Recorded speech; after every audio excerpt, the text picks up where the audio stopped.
Welcome to Luca and Miguel. Enjoy the video.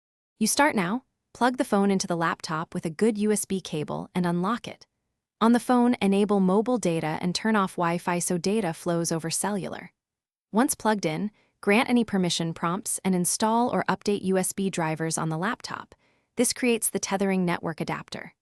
You do this because USB tethering gives a single, reliable upstream connection the laptop can share.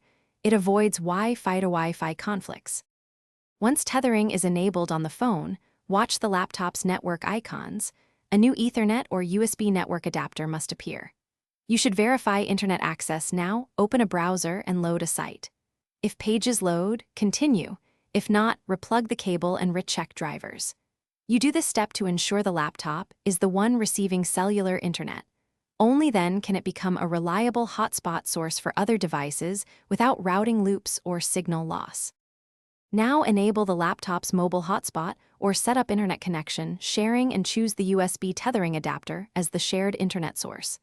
Configure SSID and password, then start the hotspot. Connect a second device to confirm internet access. This proves the phone's mobile data is passing through the laptop. If sharing fails, the main troubleshooting tip: check the network adapter bindings and restart ICS or reinstall USB drivers.